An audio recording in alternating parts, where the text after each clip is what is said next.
Sénégalais et Égyptiens donc vont jouer la finale de la Coupe d'Afrique des Nations Cameroun de 2021.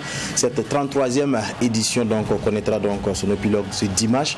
Les étalons du Burkina Faso et les Lions indomptables du Cameroun ne vont donc pas jouer la finale. Ils ont perdu donc leur demi-finale là. Mesdames et messieurs, bonsoir et bienvenue. On va donc statuer donc sur cette élimination des étalons du Burkina Faso et des Lions indomptables et bien sûr parler de cette finale de la 33e édition de la Coupe d'Afrique des Nations dans cette émission Sport 3 d'aujourd'hui. Et je reçois mes décodeurs qui sont fidèles à l'émission. Je commence ce soir par Isaka Eliboudo. Bonsoir Isaka. Ouais, merci de commencer par moi. Une fois n'est pas coutume. Ouais. Voilà, je suis très heureux d'être là et puis bonsoir à tout le monde et puis bon, voilà, j'espère qu'on va passer une très belle émission. En face de vous avez, c'est pas votre ami mais... non, il est ami dans les coulisses, oui. Mais quand on se retrouve sur le plateau, okay. Voilà, c'est un peu ça, sinon il reste... Ibé Cabré, il est là. Ibé, bonsoir. Bonsoir à vous Dianda, bonsoir à tous, c'est toujours un plaisir. Voilà, donc à côté de Isaka, Bassalia, notre ami Bassalia Ouattara. Donc Bassalia est avec nous, bonsoir Bassalia. Bonsoir Dianda, bonsoir à tous les téléspectateurs et téléspectatrices de TV. C'est important ça. Voilà, donc je pense que c'est les détails. On peut se faire chicoter quand même. C'est ça, merci beaucoup pour la remarque. Notre bonsoir spécial au blanc qui n'est pas là, notre ami Adama Salameri, voilà donc qui est au repos ce soir. Il va donc nous rejoindre donc pour l'émission prochaine. Mesdames et messieurs, je le disais en titre, les étalons du Burkina Faso qui arrosaient donc cet espoir là d'avoir une deuxième finale de Coupe d'Afrique des Nations à jouer, donc vont donc se limiter comme en 2017 donc à demi-finale, de même que les Lions indomptables, le Cameroun, pays organisateur donc qui n'a pas réussi donc à sortir du piège égyptien. Déjà quand on regarde cette affiche de la finale, avant bien sûr de revenir dans les détails de cette demi-finale là, je commence avec vous Issa Eliboudo. Quand vous regardez cette finale, à quoi cela ressemble selon vous? Sénégal-Égypte. Alors, avant peut-être de donner mon point de vue, il faut d'abord féliciter ces deux formations, ces deux nations qui sont des grandes nations de football. L'Égypte, 7 fois champion d'Afrique. Le Sénégal qui court depuis belle lurette après son premier trophée continental, qui tarde à venir. Est-ce que cette année sera la bonne? C'est la grande question, c'est dans l'inconnu que nous allons. Mais pour répondre à votre question, il faut dire que c'est quand même une grosse affiche quand même du football africain. Okay. Voir le Sénégal aujourd'hui à ce niveau de la compétition.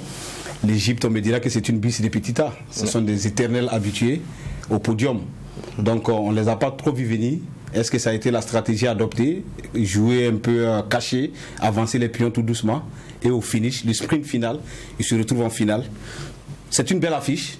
On n'en demandait pas mieux. C'est vrai qu'on aurait aimé voir les étalons à se jambourrer de la finale. Malheureusement, on cale à la porte des demi-finales, mais ça ne va absolument rien enlever à la saveur de ce que nous allons vivre dimanche au stade Chapoma de Douala, Yaoundé. Non, c'est ce stade Olembe. Ah, Olembe, ça, Olembe, donc une grosse finale en perspective. Ouais. Ibé Cabré, vous l'avez vu, il a entendu une grosse finale en perspective. Pourtant, ici au Burkina Faso, on a caressé cet espoir-là de voir les étalons, comme en 2013 en Afrique du Sud, jouer cette finale. Malheureusement, ça n'a pas été le cas. 3-1, défaite donc face au Lion de la Teranga du Sénégal. Vous revenez un peu sur ce match. C'est vrai que beaucoup parlent de parcours, on félicite et autres, mais si on repartait, est-ce qu'il y avait la place pour les étalons pour ce match-là peut-être de gagner contre le Sénégal et d'aller en finale? Il y avait de la place, sauf qu'elle était réduite. Okay. Voilà, face au Sénégal, aujourd'hui, il ne faut pas qu'on se vale la face. En tant que Burkinabé, effectivement, on nourrissait beaucoup d'espoir de voir les garçons jouer une deuxième finale après celle de 2013. Mais à l'issue de la rencontre, on s'est heurté à la réalité du terrain parce qu'on avait quand même une jeune équipe enthousiaste et qui fait dans l'insouciance et forçait aussi de reconnaître que notre position de demi-finaliste, je ne suis pas minimaliste, mais je trouve quand même qu'on a largement dépassé les objectifs qui ont été fixés pour emprunter les termes de coach Malo. Mais cela dit, je pense que c'est un parcours assez honorable. Maintenant, il ne faut pas, c'est pas un scandale que de perdre face à cette équipe sénégalaise. Et quand vous regardez dans tous les compartiments de cette équipe du Sénégal, il y a au moins 2 joueurs niveau Ligue des Champions. En commençant par le gardien Mendy, qui est d'abord même champion d'Europe sortant, meilleur gardien du monde. On commence par Kalilou Koulibaly, Abdoul Diallo. Pour remonter au milieu de terrain jusqu'à l'attaque, je crois que c'est une grosse armada offensive. Et en Afrique, il n'y a pas mieux. Et c'est l'effectif le plus riche de la CAN. Et pour moi, c'est tout à fait logique que le Sénégal se retrouve en finale. Malheureusement, la victime pour y arriver s'appelle les étalons du Burkina Faso. Mais cela n'enlève en rien la saveur donc de notre parcours honorable. Voilà, donc Bassel, très rapidement, est-ce que lorsque vous regardez ce match, c'est vrai qu'au départ sur papier il n'y avait pas match comme on l'a dit, mais le football, la réalité c'est sur le terrain, mais à la fin du match, est-ce que vous n'avez pas eu peut-être un sentiment de regret pour peut-être dire que finalement, même si le Sénégal est une grande nation, il y avait peut-être la place peut-être à se faire, peut-être une occasion peut-être qu'on a raté, parce que on s'est dit le Sénégal n'a pas été étincelant tout au long de la compétition. On a vu un peu comment est-ce que il a commencé un peu ses débuts dans cette CAN. Normalement, personnellement, et le fait que le Sénégal est assez d'armada offensif, ce n'est pas une excuse. Et pour une nation comme le Burkina Faso, c'est vrai, on se veut modeste et on a des objectifs à atteindre, même s'ils sont atteints. Une équipe, on doit être ambitieuse. Et moi, c'est vrai qu'il y a Sadio Mané, on n'a pas un joueur de la CAM de Sadio Mané, Bounassa, Ganagé, Edouard Mendy. Mais moi, je crois qu'il y avait de la place à prendre. Vous savez, quand vous êtes une équipe et vous voulez atteindre des objectifs et vous n'avez pas les moyens comme l'adversaire, il faut aller avec les moyens de bord, il faut faire avec ce qu'on a.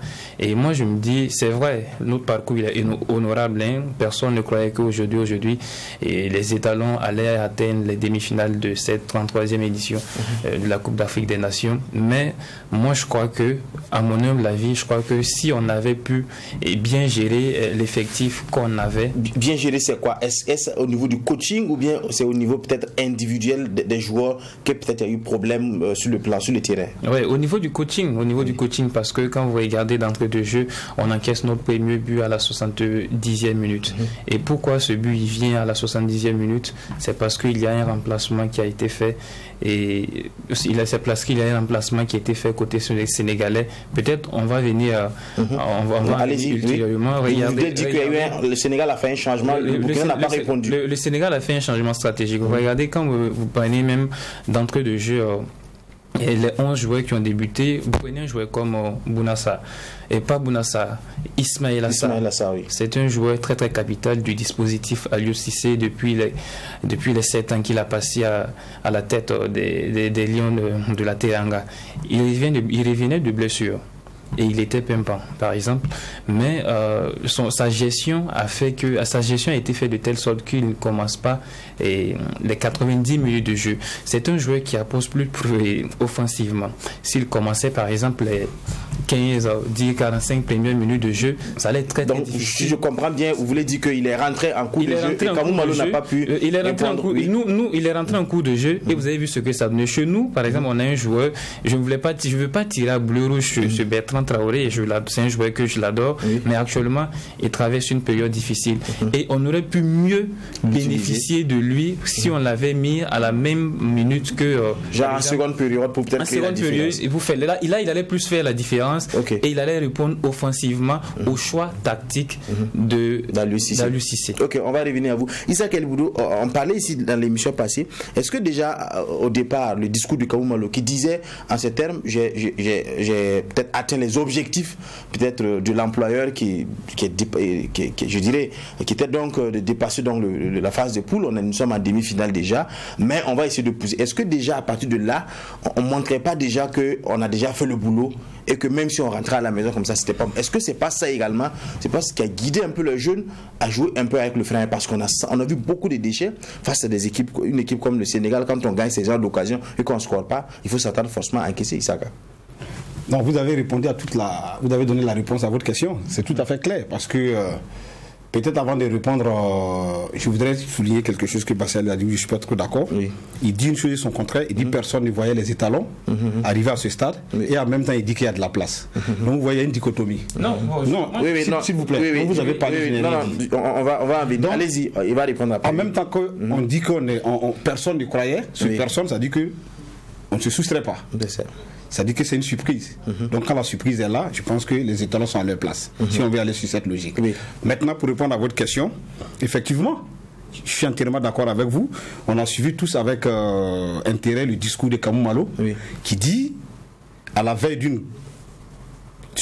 d'un match important, capital, que les objectifs sont atteints. Quand vous dites ça, vous balisez le terrain de cette façon. Vous voulez que les acteurs disent quoi? En réalité, ça vous ramène à minimaliste. Ça, au moins, c'est clair. Je ne dis pas qu'on allait battre le Sénégal. Mais ce discours, c'est un discours qui montre déjà qu'il y a eu un relâchement. Effectivement, quand vous regardez ce match, ça me fait penser un peu à la finale que nous avons perdue en 2013. Nous, c'est des détails. Et même ils l'ont dit, c'est des détails. Et ces détails, c'est quoi? C'est la concentration qui nous manque. Après le passage des quarts de finale, on a eu l'impression que voilà, il y a eu un laisser-aller, on avait atteint déjà les objectifs. On était un peu dans les nuages aussi, et quand lui-même il le dit ouvertement, les acteurs qui écoutent, après ça j'ai vu son discours dans le vestiaire pour remobiliser les acteurs, on dit une chose et son contraire. On dit qu'il faut aller chercher, il y a la possibilité, en même temps on dit on a atteint les objectifs. Aliou Cissé, lui il est resté tout droit dans ses bottes, dans son discours. Jusqu'à aujourd'hui, il a dit ils ne sont pas venus pour jouer la finale. Ils sont venus pour remporter le trophée. Ça fait deux choses différentes. Le Sénégal est à sa 3e finale. Le Sénégal n'a plus besoin de finale. Le Sénégal a besoin d'un trophée. Et quand vous avez besoin d'un trophée, votre discours ne peut pas être comme quelqu'un qui veut venir jouer une finale. On joue la finale, on est heureux, on est content, on se dit, on se tapote, on a fait un effort. Mais j'ai dit, le discours, comme tu l'as dit, tu as très bien souligné, je n'ai pas aimé le discours du coach quand il dit j'ai atteint mes objectifs. Parce que je chute. Quand vous regardez un peu la physionomie de ce qui se passe à Ouaga et ce qui se passe là-bas, ceux qui sont les premiers acteurs, j'ai l'impression qu'il y avait une dichotomie parce que nous ici, la population croyait fortement qu'on pouvait faire quelque chose. En même temps, eux qui sont là-bas, ils disent ils ont atteint déjà les objectifs. Donc vous voyez, est-ce qu'on parlait le même langage? Mais il y avait quand même une nuance, parce qu'il a dit on atteint les objectifs. Je pense que c'était personnel. J'ai atteint les objectifs que l'ampleur. Mais tu ne peux pas dire ça. Mais la petite vient en mangeant. Non, s'il te plaît, tu ne peux pas dire ça à la veille d'une compétition comme une Coupe d'Afrique des Nations. Joue là, tu n'as pas besoin de le dire. Tu n'as pas besoin de dire mes objectifs sont atteints. Vous avez une demi-finale, vous croisez une grande équipe comme le Sénégal, mobilise tes enfants. Ils vont, ils jouent, ils gagnent, tant mieux. Ils ne gagnent pas, tu pourras maintenant dire après, les objectifs étaient atteints, voilà. Mais pas avant le match, quand vous dites ça.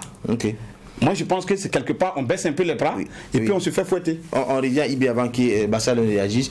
C'est vrai, ici, le discours, peut-être beaucoup ont critiqué un peu ce discours-là. Mais quand on regarde sur la feuille, quand même, quand on regarde un peu la stratégie qu'il a mis sur le terrain, ça dit qu'il partait également pour gagner. Il a tenté de gagner, on s'est même créé des occasions. Mais j'ai comme l'impression que ça se joue beaucoup plus sur les individualités que peut-être sur la stratégie du coach. Je ne sais pas, peut-être votre avis là-dessus. Je pense que même si effectivement on pouvait peut-être choisir d'autres termes pour qualifier cet exploit, je pense peut-être aussi qu'il faut situer le discours dans son contexte, parce qu'il tient deux discours avec deux auditoires différents. Où il dit j'ai largement atteint mes objectifs. C'est une question. Il a répondu à une question spécifique qui lui a été posée par rapport à ses objectifs qui lui sont assignés. Il ne faut pas perdre de vue également que Malé a été il était à un fil d'être viré. Ça, on est clair dans les yeux. On a écouté le président de la fédération en son temps après les 2 défaites face à la Côte d'Ivoire et le Maroc en amical. Il se murmurait même que son remplaçant était Disa Ouagadougou. Donc, quand c'est comme ça, c'est très difficile de contenir les émotions après un tel exploit. Et effectivement, que sur son contrat, c'est écrit clairement qu'il faut franchir le premier tour. Et là, il fait mieux, il ne franchit pas le premier tour, il se retrouve dans le carré d'as de la Coupe d'Afrique des Nations. Moi, je vais bien écouter les discours qui disent que on pouvait aller effectivement franchir cette étape du Sénégal pour aller chercher le trophée et tout. Mais quand je fais je jette un regard rationnel sur le match et sur l'adversaire, je suis débutatif. Oui, mais parce que quand vous regardez le parcours de Malo, ça fait son 18e match officiel. On n'a jamais été capable de battre une équipe du top 10 africain. Le Sénégal, c'est le premier africain, sauf la Tunisie. On n'a pas été capable de battre une équipe du top 10 africain. Donc moi, je trouve que dans l'euphorie, il faut aussi relativiser et se dire que le groupe qu'on a, individuellement pris, on a eu un collectif qui a accepté de se donner à fond. On est arrivé aux demi-finales.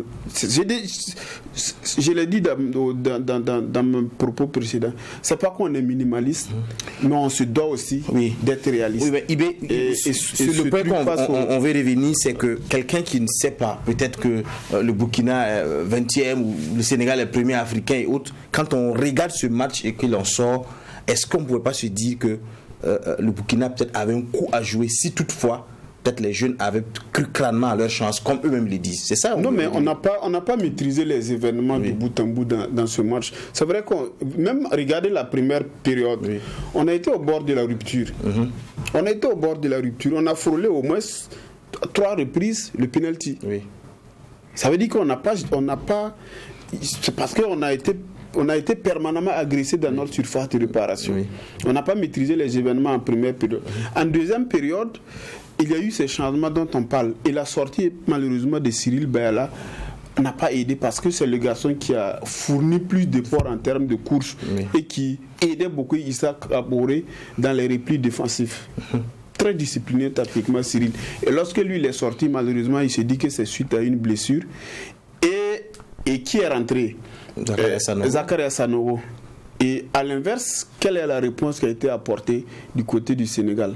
C'est l'entrée d'Ismaël Sarr. Quand vous regardez même déjà la profondeur des bancs, et vous regardez même le parcours du Sénégal, jusque le Sénégal a toujours gagné ses matchs dans les derniers instants. C'est dans les derniers carrés du truc que le Sénégal a toujours gagné ses matchs. Donc le Sénégal a été patient comme d'habitude. Le Sénégal a maîtrisé les événements vers la fin. Moi, je trouve qu'on va rejouer ce match. Avec le contenu que j'ai vu, on va rejouer ce match à 10 fois, on va le perdre peut-être 7 à 8 fois. Ok, Bassalia, on revient peut-être pour éclaircir ce point dont vous voulez rapidement dire. C'est-à-dire vous avez donné votre position, c'est-à-dire que vu je recadre un peu, vu un peu le discours qui a été donné, mais dès que vous regardez sur le terrain peut-être, selon vous, si le coach avait peut-être poussé plus tactiquement, on aurait pu peut-être avoir créé encore plus la surprise. Oui, et bien évidemment, s'il avait pu, IB est venu un peu sur ça, au fait. Vu le contenu qu'on a vu, il avait de la place à prendre. Mais les choix tactiques, les choix tactiques du coach à un moment donné. Mais est-ce qu'on avait assez de profondeur de banc pour ça? C'est là aussi. C'est ce que j'ai dit. Au fait, quand vous êtes une équipe et vous savez que vous n'avez pas de la profondeur dans le banc, il faut faire avec ce qu'on a. On a vu avec les Comores qui avaient une douzaine de joueurs covidés. Les 3 gardiens titulaires qui n'étaient pas là. C'est un défenseur qui a joué donc à la place Aladiou est rentré dans les buts. Ils ont perdu 2-1. Même étant menés à 2-0, ils sont revenus, ils ont failli créer la surprise. À 10 contre 11. Quand vous êtes une équipe et vous n'avez pas les moyens, il faut savoir faire avec ce qu'on a. Et c'est ce que Kamou Malo devait faire. Et quand vous regardez ça, il y avait de la place à prendre. En fait, et si vous me permettez, je vais revenir un peu sur les propos précédents du Coro. En fait, il n'y a pas de dichotomie. Pourquoi? Parce que quand j'ai parlé, j'ai dit les étalons ont fait un parcours honorable parce qu'on ne savait pas qu'ils allaient franchir les demi-finales. Mais néanmoins, les observateurs du foot n'attendaient pas les étalons dans le carré d'as. Mais néanmoins, il y avait de la place à prendre. Et j'ai dit pourquoi il y avait au vu de ce qu'on a vu. Oui, parce que je suis un peu peut-être d'accord avec vous, c'est que jusque-là, beaucoup d'observateurs de foot disaient quand même que le Sénégal n'avait pas été tellement étincelant, malgré les individualités qu'ils ont, ils n'avaient pas encore fait un très grand match. Peut-être c'était le match contre le Burkina qui était vraiment l'un des matchs phares face au... Je vais ajouter un petit truc. Oui. Si vous regardez le match, et à chaque fois qu'on vient pendant les émissions, on soulève certains aspects. On dit, face à certaines équipes, il y a des erreurs qui ne pardonnent pas. Okay. Et si vous essayez, vous révisionnez le match des étalons, vous allez vous rendre compte que si on a perdu ce match, c'est parce qu'à un moment donné, il y a quelques petites erreurs qu'on a faites, qu'on a répétées. Okay. Et ces erreurs, on les a fait dans les matchs précédents. Ces erreurs sont passées parce que nous avons remporté la victoire. Okay. Mais quand on perd, ces erreurs ne peuvent pas passer inaperçues. Ok, donc on va peut-être aller du côté de la régie, voir un peu le résumé de ce match au commentaire donc de Assami Thiemtouré avant de poursuivre donc avec les discussions.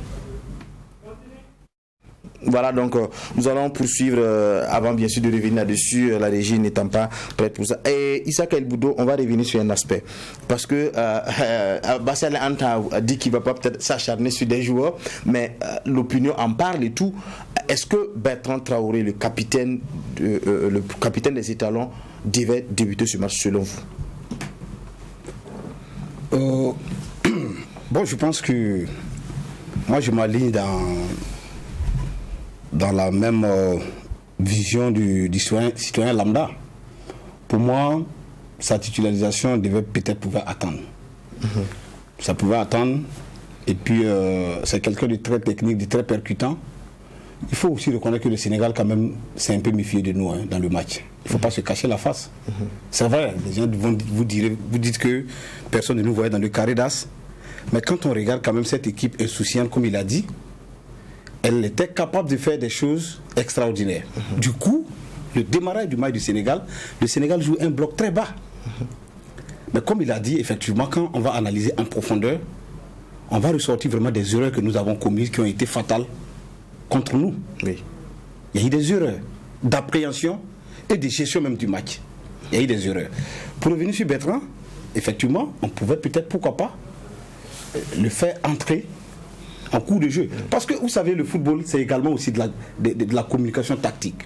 Le Sénégal peut faire son plan de jeu, sa tactique, en pensant à l'un de vos meilleurs. Vous arrivez, il n'est pas là, patata, ça crée déjà des choses. On ne sait pas qui est là. Donc c'est des choses, ça peut arriver. Mais ce n'est pas Bertrand seul.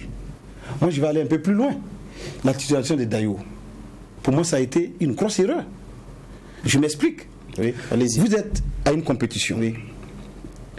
Le titulaire a ce poste faiblesse. Vous jetez un jeune garçon dans la danse qui vous fait un gros match, deux matchs. En huitième de finale, il vous sort un gros match. En quart de finale, il vous sort un gros match. Troisième match demi-finale, la logique voudrait quoi? Qu'on le titularise, en laissant toujours le titulaire, parce qu'il vient de blessure, il n'est pas forcément dans le rythme. Ça au moins c'est clair et net. Le football, ça peut-être voulu peser sur l'expérience de Dayo. Non, mais justement, c'est ce qu'il ne fallait pas faire. Moi personnellement, quand j'ai vu le classement que j'ai vu, j'ai rien contre Youssouf Dayo, qui est un excellent défenseur, mais à ce point-là, le coach a failli. Il faut garder Soumaïla Ouattara parce qu'il était déjà dans une dynamique. On l'a toujours dit, quand quelqu'un se retrouve dans une dynamique, dans une ascendance, dans une ascension, il faut l'utiliser parce qu'il avait beaucoup plus de rythme. Les événements du match nous donnent raison. Vous avez vu comment Dayo a été éjecté hors du terrain sur le deuxième but. Le rythme n'y était pas. Donc à ce niveau, c'est un premier point où on a péché. Quand il parlait de la gestion des matchs, c'est au niveau des remplacements. Le Burkina a mal géré le match parce qu'au début, nous avons voulu attaquer le Sénégal. Effectivement, on a attaqué le Sénégal. Et je le dis ici et je le répète, revoyez le match, nous nous sommes créés pratiquement pas d'occasion. On jouait, mais on ne créait pas de danger. Petit à petit, on s'essoufflait, le Sénégal jouait posé. Après, qu'est-ce qui s'est passé? Quand on a avancé dans le match, les remplacements sont venus tard du côté de Burkina. Oui, mais en temps, on a eu une occasion où Bertrand était peut-être face à face à Edouard Mendy, mais qui s'est fait rattraper facilement. C'est ça qui était le tourneur du match. C'est le rythme qui manque. Parce qu'entre lui et Koulibaly, il y avait pratiquement 1 mètre. Mais comment est-ce que ce colosse, quand vous le dépassez, il a du mal à se retrouver, mais il arrive à rattraper Bertrand? Ça veut dire que quelque part, la spontanéité n'y était pas. Donc, pour résumer, on a mal géré l'intérieur du match, on a mal géré peut-être les hommes, et effectivement, on a mal géré un certain nombre d'éléments dont tu parlais, des erreurs que nous avons commises. Et le but de Sadio Mané, le geste qu'il fait, le troisième but, c'est une bis repetita. Il répète, il fait le premier geste de ce genre sur Patrick. En 2017 au stade du 4 août. C'est le deuxième but alors. Le deuxième but. C'est le deuxième but. C'est le deuxième but où il est placé décisif. Mais il fait la même chose. Il est explosif. Pour un joueur comme ça, tu dégages le ballon, il ne faut pas chercher à le protéger. Parce qu'il contourne. Et c'est les grands joueurs qui arrivent à le faire. Contourner quelqu'un sur la ligne, aller sortir, prendre le ballon. Il a fait ça sur Patrick Malo. Il a refait la même chose sur Youssouf Dayo. Donc il y a eu des gestions, des aspects dans le match que nous n'avons pas vraiment bien maîtrisés. Du coup, le match nous a échappé à un moment donné. Ibé Cabré, le Burkina Faso encaisse son premier but. On voit un peu que les étalons vont chercher à sortir. Il va y avoir certainement des espaces. Mais là, on a comme l'impression que là, le coach a traîné sur les remplacements parce qu'à partir de ce moment, il attend le second but avant peut-être de faire les remplacements. Conséquence, après ce remplacement, égalisation, réduction du score. Malheureusement, il y aura peut-être aggravation. Est-ce que là, si les changements avaient été faits très rapidement, est-ce que ça ne pouvait pas faire évoluer les choses rapidement également? Non, moi je vous dis que le déclic du match est parti de la blessure de Cyril Baella. Alors, et quand Cyril Baella est sorti... La blessure de Hervé Kofi, il faut le signaler également. Il y a d'abord la blessure de Hervé Kofi, mais on maintenait les rythmes, on gérait quand même les événements. Et quand Cyril Baella est sorti, sur le côté où il palliait de temps à autre, c'est resté un boulevard et qu'on a commencé à harceler la défense burkinabé avec l'entrée de Ismaïla Assar. Et lorsqu'on a encaissé ce premier but, il fallait réagir parce qu'on était pratiquement dans le dernier quart d'heure du match. Alors, et quand on est rentré donc dans l'attaque, et qu'est-ce qui s'est passé? Et il y a eu ce but qu'on a offert à Sadio Mané. Vous avez... Donc c'était pas un but de Sadio Mané, mais c'est Sadio Mané qui a fait celui qui le fait, qui amène l'action. C'est lui qui fait le travail. C'est lui qui fait le but. Avec, j'ai envie de dire, la complicité de la défense. C'est clair et net. Il faut dire les choses comme ça. Et lorsque le deuxième but est arrivé, on est dans une situation où ça passe ou ça casse. Et qu'est-ce qu'il faut faire? Il faut attaquer en outrance. Et dans les circonstances, c'est là où je ne suis pas d'accord quand il parle de la question tactique, c'est dans ces circonstances, Malo a fait un changement tactique. Il a sorti Guira qui était le milieu défensif. Et il a fait rentrer comment il s'appelle, Faisal Tapsoba qui sont purement offensifs. Ça veut dire qu'on va attaquer. Et en ce moment, l'équipe se retrouve divisée en deux blocs. Attaque-défense. C'est-à-dire qu'on chope le milieu pour aller rapidement.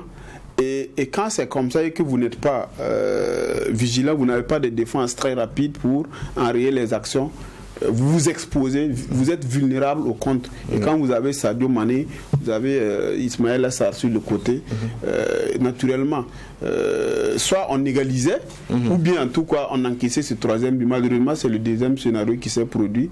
Et je pense que... on dirait peut-être que les dieux du foot ne sont pas... Parce que après la réduction du score, au moment où on pensait peut-être... le poids à Edmond Tapsoba et Blasi Touré. Il faut attaquer à cet instant précis du match. Lorsque vous attaquez, vous perdez des plumes. Et pour les replis défensifs, ça devient très compliqué. Et physiquement, on avait commencé à cracher. Parce qu'il y a des garçons comme les Blati, comment ils s'appellent, qui ont joué pratiquement tous les matchs. Même Issa Kabouré, il n'a pas été perdu parce qu'Issa a joué tous les matchs et toutes les minutes. Et Blati Touré, c'est pratiquement pareil. Donc, à un moment donné... Il y avait la fatigue. Ta reproche, ton analyse est tellement juste. Et c'est cette même reproche, on va venir, quand on fait aujourd'hui à Conseil Sao. On dit, mais tu as une palette de plus de 28 joueurs. Mais quand vous regardez, il a cramé certains joueurs avant la finale, avant la demi-finale. Il a cramé des joueurs. Parce que quand on dit le Sénégal a mal démarré, l'Égypte a mal démarré, c'est des moteurs diesel. En fait, le football, c'est pas un match de qualification. C'est une compétition sur 6 matchs.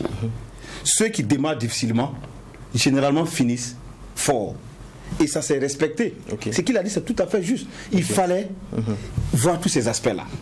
Voilà. Donc on va peut-être faire l'analyse après, mais on va aller suivre un peu le résumé de ce match-là au commentaire donc de Assemi Touré. Voilà, messieurs, les étalons connaissent déjà leur adversaire, c'est bien évidemment les Lions indomptables du Cameroun, parce que également ils ont perdu face à l'Égypte. Je dirais c'est le match ouverture bis. Je pense que on a assez parlé donc de cette élimination. Nous allons nous projeter déjà maintenant sur le prochain match parce qu'on a éliminé, mais on a la chance encore de revenir à la maison avec quelque chose, cette médaille de bronze là qu'on avait remportée donc en 2017 lors de notre dernière participation en Coupe d'Afrique des Nations.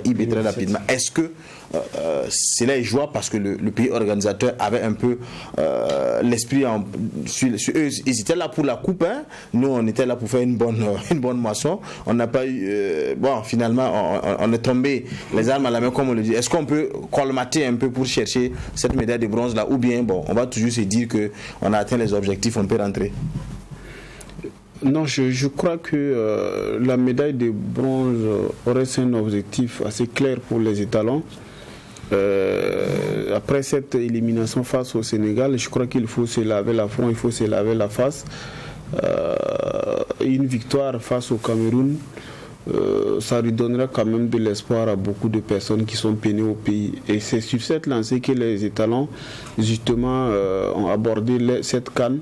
Et c'est sur justement ce socle que les garçons ont abordé donc leur compétition. C'est-à-dire qu'au-delà du football, redonner de l'espoir à un peuple qui est meurtri. Ouais. Et là, une médaille de bronze, ça viendra justement ragaillardir donc la population qui est quelque peu déçue après la défaite tout naturellement face au Sénégal. Mais il y a d'autant plus la place que lorsque vous regardez l'actualité au sein du collectif Cameroun, j'ai envie de dire que la cohésion a volé en éclats. Après les déclarations du capitaine Vincent Boubacar qui a tiré à balles réelles sur ses coéquipiers, on va dire ça comme ça. Après, il y a eu la réplique de Kaltoko et Kambi qui s'est senti aussi visé. Et je pense que c'est pas comme ça qu'on on va revenir sur ce match. Sénégal, il donne quand même un boulevard aux étalons d'aller chercher cette médaille. Même si il faut se dire que ça va être difficile au milieu du terrain burkinabé parce que Guira n'est pas là. Et dans ce secteur-là, il est pratiquement irremplaçable en termes de qualité. Peut-être avec Ismaël Ouedraogo, très rapidement. Oui, nous allons aller du côté de Yaoundé, avoir un peu l'avis de notre envoyé spécial John William Somda sur un peu l'ambiance du groupe. Parce que le groupe étalon a eu quand même un jour de repos de plus quand même que le Cameroun. Voilà, donc bonsoir John William Somda. Bonsoir Diaba, bonsoir à tous les plateaux. Il est cadré, bonsoir à vous. Merci, bonsoir. Voilà donc finalement cet objectif donc d'aller en finale comme en 2013 est déjà passé, on a déjà oublié cet épisode. Nous nous concentrons déjà maintenant sur le match donc pour la 3e place. Est-ce que au sein donc du groupe c'est un objectif vraiment de niveau A qu'ils sont en train donc de préparer? Je pense que Ivan Ganda, il faut se le dire, on a suivi des coachs qui disaient que avant la demi-finale, que son objectif avait été atteint. Mais en réalité, c'était une stratégie de communication. C'était pour évacuer la pression. Et cette 3e place, c'est l'objectif ultime des joueurs. Ils l'ont confirmé en zone mixte. On va donc envoyer quelques experts de la zone mixte. Donc, je pense qu'ils sont trompés en pensant que les étalons vont jouer demain en ayant l'idée de terminer le tournoi et de rentrer. Non, ils vont jouer demain avec un seul objectif en tête, c'est de récupérer cette médaille de bronze, c'est de terminer sur le podium. Et également, c'est vrai qu'en sport, en compétition, on va pas avec l'esprit de revanche, mais ce sera une belle revanche face aux Lions indomptables du Cameroun. Vous parlez de belle revanche donc face aux Lions indomptables du Cameroun. On se rappelle donc en match d'ouverture, le Burkina avait perdu 1-2 face donc à cette équipe camerounaise. Est-ce que au vu de l'ambiance aussi du côté du Cameroun, est-ce que les étalons, est-ce un avantage ou un inconvénient aujourd'hui de rejouer cette même équipe donc du Cameroun? Non, je pense que déjà le Cameroun d'aujourd'hui, c'est l'avantage qu'il y a pour les Camerounais. Mais il ne faut pas oublier que c'est une équipe qui a un jour de récupération en main que les étalons, ça c'est un. Il ne faut pas oublier que c'est une équipe qui bénéficiera toujours du soutien de son public tape dessus de l'élimination en demi face au Pharaon d'Égypte. C'est un match, on va dire, qui vaut une belle affiche de finale. Il faudra donc la jouer à fond. Je ne pense pas que les Lions indomptables abordent ce match avec une quelconque longueur d'avance. C'est vrai que les talents seront privés de Adama Guira, voilà, qui a donc depuis le début du tournoi effectué un travail très important. Adama Guira ne sera pas là. Ça sera aussi l'occasion pour d'autres joueurs de s'exprimer. Mais sur ce que j'ai pu avoir de la part du sélectionneur en aparté, c'est un match qu'ils vont donc jouer à fond, avec, comme je le disais tantôt, l'idée donc de remporter cette médaille de bronze. Il ne faut pas trop se fier à ce qui se raconte en conférence de presse. Je pense que ce qui se dit en conférence de presse, des fois, c'est pour faire de la diversion. Je le confie les talents. Maintenant, sur l'objectif, c'est la médaille de bronze demain. Ok, on est d'accord avec vous, on a compris. L'objectif donc des étalons, c'est la médaille de bronze demain. Merci John William Somda, donc et bonne continuation à vous, et bonne chance au groupe étalon donc pour demain.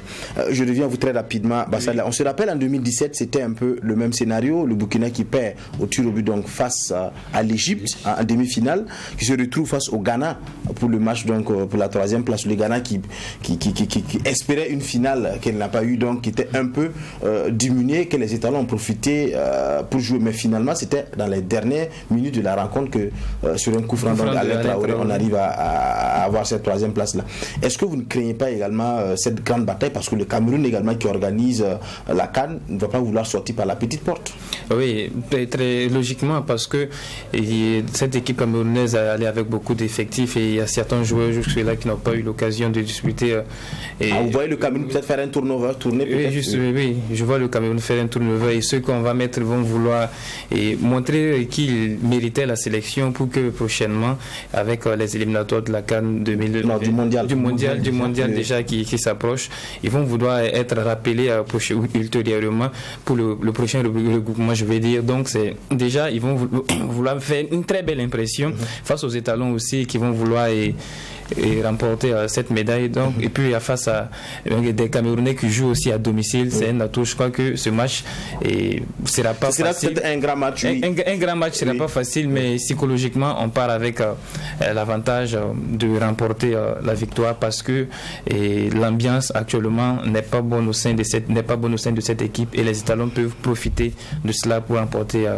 Oui, Isaac, mais est-ce que c'est peut-être l'occasion pour le coach également de faire un petit réaménagement, peut-être permettre à certains joueurs peut-être qui n'ont pas pu jouer, de jouer un peu, goûter un peu à la carte? Non, il n'a pas le choix. Il n'a pas le choix. Oui. Quand Guira est déjà absent. Parce qu'il y a Guira et Dango aussi qui n'est pas là.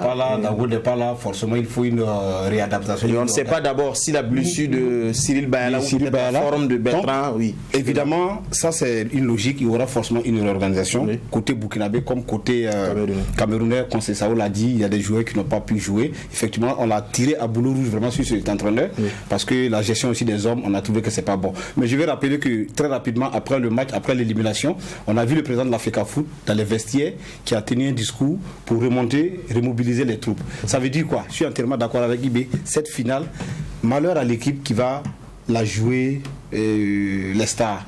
C'est un match comme tous les autres. La 3e place sur 24 nations n'est pas à vendanger. C'est quelque chose qui reste dans les annales du football africain. Mais n'oubliez pas que l'objectif premier du Cameroun, c'était d'abord de remporter le trophée, parce que le Cameroun avait peur d'une chose. Malheureusement, quand vous êtes hanté par la peur, elle rejaillit. En 72, ils ont perdu la finale, ils ont perdu la compétition à domicile. La demi-finale, ils ont perdu contre le Mali ou le Congo 1-0. RDC. Et cette peur a habité les Camerounais durant toute la compétition. Ils voulaient effacer. Aujourd'hui, j'ai regardé une émission où il y avait Tokoto, l'ancien joueur camerounais. Il était sur le plateau pratiquement les larmes aux yeux, parce qu'il a fait un film de 50 ans en arrière. Ils ont vécu le même drame. Et j'avais écrit que le Cameroun risque de reproduire le même drame de 1972, 50 ans après. C'est ce qui est arrivé. C'est une grande nation de football qui a 7 trophées. Est-ce que... 5 trophées. 5 trophées. Est-ce que face au Burkina, ils vont sombrer davantage et ressortir la tête basse? Je ne crois pas. Comme quoi, les problèmes peuvent avoir 2 facettes. Soit ça vous mobilise, soit ça vous désavantage. Dans tous les cas, le Burkina n'a rien à perdre. Il faut jouer ce match comme il se doit. Et connaissant Kamou Malo, c'est un entraîneur qui a une certaine envie, il va forcément demander aux enfants de jouer, quitte à ce que ce qui va arriver sur le terrain arrivera. Mais il ne faut pas avoir des regrets, il faut le jouer sérieusement pour aller chercher cette 3e place. C'est capital pour le moral et pour les préparatifs de 2023 qui pointent déjà à l'horizon. Et je pense que c'est important. Les objectifs, il y en a assez. Lazare Bansé, le président de la Fédération burkinabé de football, l'a dit. Il a rencontré les journalistes là-bas. Il a détaillé un peu les objectifs. Nous allons peut-être aller écouter cet extrait-là de Lazare Bansé, le président de la Fédération burkinabé de football, donc du côté de la régie. Mais c'est de se dire également que déjà il y a la journée FIFA en mars avec peut-être les éliminatoires de la Coupe du Monde où les étalons peut-être pourront profiter, donc déjà contre la France. Voilà, donc gérer des matchs amicaux, mais c'est surtout de préparer à fond cette CAN donc du côté donc de la Côte d'Ivoire en 2023. Nous écoutons Lazare Bansé, le président donc de la Fédération burkinabé de football. Je suis surtout venu les saluer, les féliciter et les encourager pour le bon travail qu'ils ont eu à faire durant cette CAN. Grâce à eux, notre peuple au Burkina Faso a pu suivre cette CAN, les péripéties, les matchs, les à côté des matchs, vraiment avec un professionnalisme reconnu par tous. Donc je tenais à venir leur dire que la fédération est satisfaite du travail fait et que nous restons des partenaires.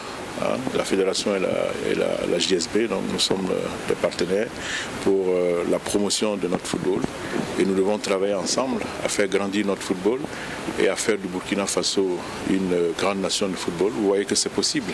Nous sommes aujourd'hui dans le carré d'As, nous avons été aux portes des barrages de la Coupe du Monde.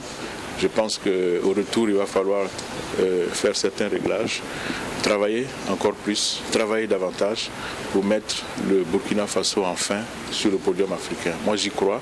Je pense que c'est possible. Si nous travaillons ensemble, si nous rassemblons tous les acteurs de notre football, si nous allons chercher la compétence là où il y a, je pense que nous allons y arriver. Pas trop déçu? Non, si vous voulez, j'ai espéré jusqu'au bout que cette CAN, nous la ramènerions, je parle de la coupe à Ouagadougou, j'ai espéré, c'était possible. Mais vous savez que le football a ses propres dieux que nous ne connaissons pas. Le football n'est pas forcément mathématique, mais je pense que les garçons, les enfants, les joueurs, les footballeurs ont fait une excellente CAN. Il faut les féliciter pour ce qu'ils ont eu à faire. Il ne faut pas les accabler, ce sont nos enfants. Ils sont jeunes, certains ont 19 ans. Certains ont l'âge de nos enfants. Je pense qu'il faut plutôt les encourager pour que la CAN qui va commencer, enfin qui va s'ouvrir en 2023 en Côte d'Ivoire, en tout cas que ce soit leur CAN. Et je pense que si nous mettons les moyens qu'il faut, si nous leur donnons l'accompagnement qu'il faut, je pense que ces enfants y arrivent. Vous êtes assez ambitieux parce que vous avez dit que votre objectif c'est remporter la CAN 2023. Je pense qu'il faut l'être. Il faut l'être pour soi-même. Il faut être ambitieux pour soi-même. Il faut être ambitieux pour son pays. Et je le suis. Je veux être ambitieux pour le Burkina Faso. Je l'ai toujours dit, nous ne sommes pas moins que les autres. Si nous nous battons, si nous nous organisons mieux, si nous attirons toutes les compétences qu'il faut, je pense que nous pourrons remporter ne serait-ce qu'une CAN. Vous savez, on court derrière une CAN, on n'a pas d'étoile sur notre maillot. Cette étoile-là, il nous la faut. Et la deuxième ambition, je vous l'ai dit, c'est de commencer à préparer dès maintenant le Mondial 2026. Et pour que les Burkinabés puissent goûter pour une fois aux joies à participer à un mondial. Voilà donc Lazare Bansé qui s'exprime sur ses objectifs. La CAN n'est pas encore terminée, mais le président de la Fédération burkinabé de football se projette déjà sur les perspectives. Issaka, il a dit quelque chose de très important en temps. Il dit si nous travaillons ensemble, si nous cultivons dans la cohésion et si nous partons chercher les compétences là où il y en a, peut-être on ira loin. est-ce que déjà Lazare Bassey n'est pas en train d'annoncer peut-être beaucoup de choses, donc des changements qui vont venir au sein du groupe? Non, je suis d'accord avec vous. Vous savez que Lazare Bassey, de sa formation, puis c'est un manager, c'est un gestionnaire d'hommes. Donc moi, je ne suis pas surpris de voir un peu son discours, qui est un discours anticipatif, qui plante le décor pour les années déjà à venir. C'est ça aussi, être proactif. Il faut anticiper les choses. Et moi, je suis content de voir quand le président parle de cette façon, il met déjà la vision. Et maintenant, il faut les éléments maintenant pour accompagner cette vision. C'est aller chercher les compétences et travailler à rassembler tous les acteurs autour du même objectif. Et ça, c'est très capital. N'oubliez pas quand on dit que le Burkina, ça fait déjà quelques années que nous gravitons autour de cette coupe de ce trophée. 4 fois demi-finaliste, c'est pas rien. C'est pas rien. Le Sénégal aujourd'hui a affiché l'ambition d'aller chercher le trophée parce que ça fait 3 finales. C'est une grande nation de foot qui jusqu'à aujourd'hui n'a pas le trophée. C'est pas donné à tous les États. Je ne veux pas simplement dire que on doit dormir sur un laurier. Mais on a déjà fait un travail énorme. Issa Kaboré, première CAN, 2 passes décisives. Et Faisal Tabsoba. Regardez la moyenne d'âge. C'est une équipe qui est très jeune. Et le Burkina a encore un vivier important. Les Belém, ils n'étaient pas là. Il y a plein de jeunes qui sont là. Et si aujourd'hui on commence à nous respecter, c'est grâce à ce travail-là. Et donc moi, je m'inscris dans cette dynamique de la vision du président de la fédération qui pense déjà que la CAN 2023 se joue à domicile. Jouer en Côte d'Ivoire, ça se joue presque joué donc à domicile. Voilà, c'est joué pratiquement à domicile. Oui. Donc moi je suis entièrement d'accord avec lui. Il faut se préparer, se donner les chances, ratisser large et puis préparer une belle équipe pour les années à venir. On a compris. Ibé, en attendant, nous restons au Cameroun pour la CAN 2021 qui se joue actuellement. La finale déjà c'est Sénégal-Égypte. Votre petite idée là-dessus, très rapidement. On n'a un peu pris pas le temps. Est-ce que vous voyez peut-être le pharaon peut-être aller vers un 8e sacre ou enfin peut-être cette médaille là pour le Sénégal, parce que quoi qu'on dise, malgré cette génération de Alucissé en 2002 qui a éliminé la France donc en mondial, n'a quand même rien donc pas d'étoile sur le maillot. Donc, est-ce que c'est enfin l'année de cette génération?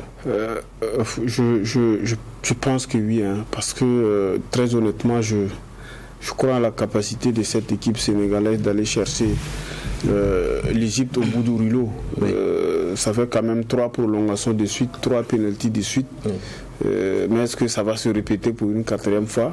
Parce que l'Égypte, c'est effectivement l'équipe qu'il faut avoir le plus peur. Ça a été comme ça en 2017. Ils n'ont pratiquement rien joué, mais ils se sont retrouvés en finale. Mais je pense qu'ils se sont fait assez découvrir. Ils sont venus en trompette. Ils se retrouvent en finale. Et je crois que là, avec les ambitions qui sont celles du Sénégal, et je trouve qu'il n'y a pas lieu de se voiler la face. Certainement, le Sénégal va plier son affaire avant les 90 minutes. C'est ce que moi je dis. Même si je n'exclus pas que le coup de génie d'un garçon comme Mohamed Salah peut aussi faire la différence. Mais collectivement, je crois beaucoup plus à la capacité du Sénégal d'aller chercher la première étoile. Certes, première nation au classement FIFA en Afrique, mais pas d'étoile sur le maillot. Et je crois qu'il est raisonné quand même. C'est peut-être l'année de la maturité.